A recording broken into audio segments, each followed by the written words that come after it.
At syempre, mga idol ko, maaari na rin nga kayo pumunta nga sa ating Facebook page.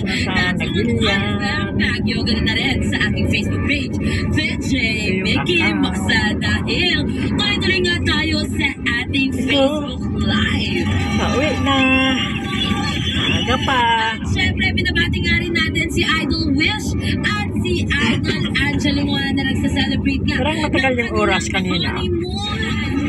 Dito nga sa ating lungsod, dalawa po sa inyo at maraming salamat nga sa pagdi-deliver ng something sa akin kanina.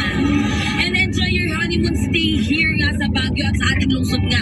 Sana nga ay na-enjoy nyo ang fresh at malamig na weather dito, and I wish you the very best. And syempre, best wishes nga sa inyo, Idol Wish at Idol Angelo.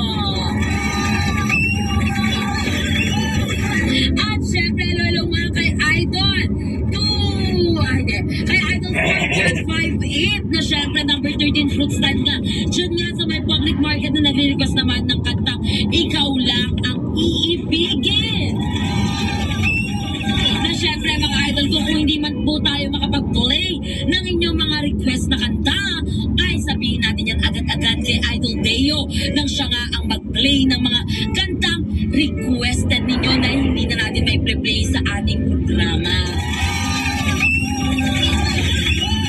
At syempre, hello nga rin kay Idol 8400. Pa-shoutout nga daw kay Idol Ruben Basay ng San Nicolas West Agoo, La Union. I love you, hon. Sabi ni Idol, ako napaka-sweet naman. Hello sa inyo mga idol ko, and syempre, happy Hearts Day and happy Valentine's Day nga sa mga idol nga nating single, ready to mingle, o yung mga idol nating walang kasama ngayon, happy Hearts Day. And of course, hindi natin kailangan maging bitter mga idol ko. Darating din naman ang mga panahong darating din sa atin yung taong aasahan natin. And of course, hello nga rin kay Idol Angelo Gamalong. Shoutout kay Idol Trisha May, ang bayani ng Alamino City, Pangasinan. Happy Valentine's Day, Idol! Naku, araw talaga ng pag-ibig. Ramdam na ramdam ko. Ako, hindi ko ramdam. Nagmamahalan. Sana Ay, ganda. Matandaan na. Sana all pag-araw ng pagmamahalan. Pero pag andyan na, ayaw na.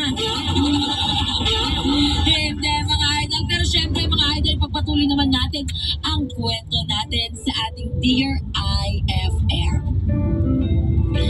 Syempre mga idol, ito nga ay anniversary special na ito nga ay bahaging kwento ni Idol Maricris.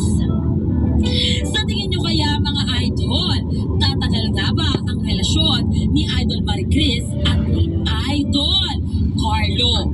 O mahahanap nga naman talaga ni Idol Maricris ang totoong magmamahal sa kanya habang buhay? Marami na bang nagpwisto doon?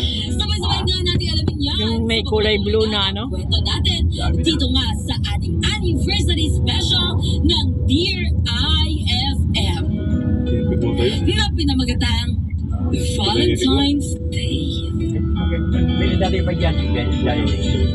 Nag-round tayo dyan sa loob. Kinig-kinig sa Dear IFM. FM drama has never sounded better. Dear IFM.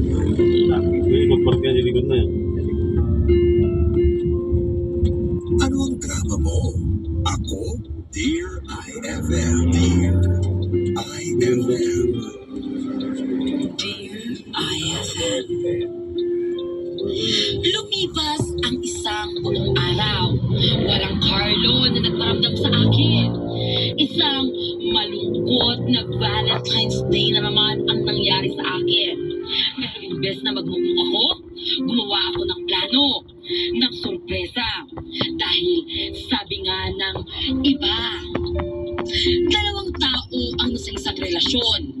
Kung magkulang man yung isa ang magpupuno. Okay, dito na kami sa parking area.